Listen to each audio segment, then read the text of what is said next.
व्यास और गणेश जी की कहानी। महाभारत का लेखन।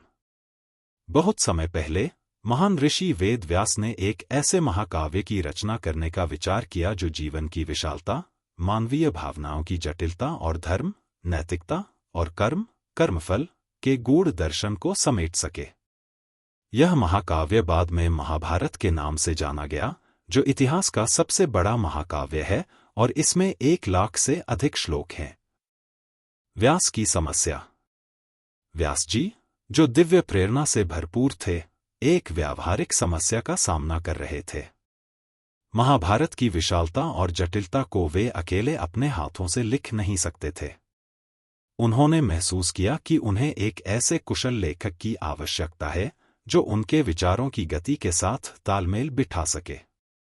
इसके लिए उन्होंने भगवान गणेश की आराधना की, जो बाधाओं को दूर करने वाले और बुद्धि के देवता माने जाते हैं। गणेश जी की शर्त। जब गणेश जी प्रकट हुए तो व्यास जी ने विनम्रतापूर्वक उनसे महाभारत लिखने में सहायता करने का अनुरोध किया। गणेश जी ने उनकी प्रार्थना स्वीकार कर ली, लेकिन एक शर्त रखी। मैं आपके लिए लिखूंगा, लेकिन आप बिना रुके श्लोक सुनाते रहेंगे। यदि आप रुके तो मैं यह कार्य वहीं छोड़ दूंगा। व्यास जी ने गणेश जी की शर्त स्वीकार कर ली, लेकिन अपनी तरफ से भी एक शर्त जोड़ दी। आप तब तक कुछ नहीं लिखेंगे जब तक कि आप मेरे द्वारा कहे गए हर श्लोक को पूरी तरह से समझ न लें। गणेश जी, अपनी बुद्धि और समझ पर विश्वास करते हुए, इस चुनौती को स्वीकार कर लिया। इस प्रकार उनके बीच यह ऐतिहासिक सहयोग शुरू हुआ। लेखन कार्य शुरू होता है। व्यास जी ने महाभारत की रचना शुरू की और पहले श्लोक का उच्चारण किया। नारायणं नमस्कृत्य नरं चैव नरोत्तमम्। गणेश जी तेज गति से लिखने लगे।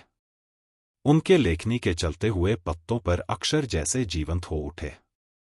लेकिन व्यास जी ने समय समय पर कुछ ऐसे गूढ़ और जटिल श्लोक सुनाए, जिन्हें समझने के लिए गणेश जी को थोड़ी देर ठहरना पड़ता था। इस समय का उपयोग व्यास जी अगले श्लोक की रचना के लिए करते थे।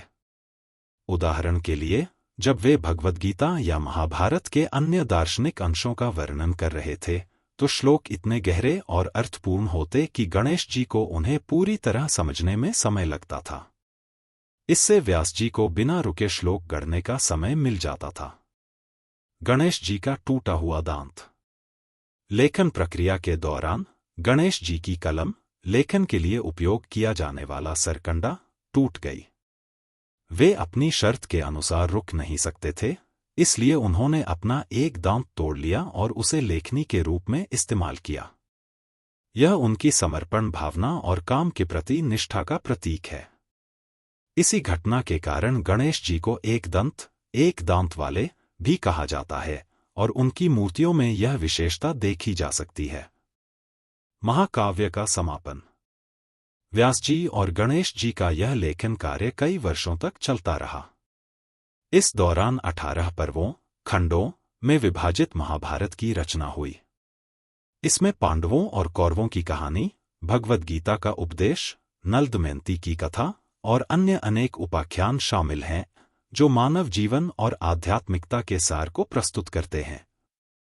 जब महाकाव्य पूरा हुआ, यह केवल एक कहानी नहीं थी, बल्कि यह धर्म और सत्य के मार्ग पर चलने का मार्गदर्शक, एक दार्शनिक ग्रंथ और प्राचीन इतिहास का दस्तावेज था। इस कहानी से मिलने वाले संदेश। सहयोग और सम्मान। यह कहानी दिखाती है कि टीम वर्क कितना महत्वपूर्ण है। व्यास जैसे महान ऋषि को भी गणेश जी की मदद की आवश्यकता पड़ी। समझदारी से कार्य।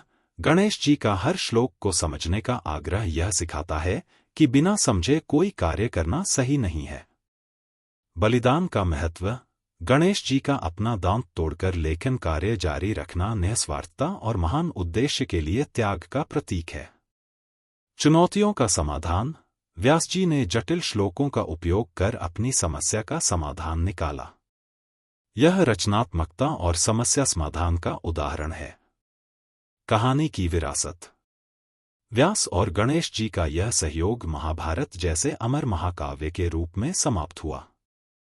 यह कहानी बुद्धि, ज्ञान और परिश्रम के महत्व को दर्शाती है। साथ ही यह हमें सिखाती है कि हर बड़ी चुनौती को धैर्य और सही दृष्टिकोण के साथ पूरा किया जा सकता है।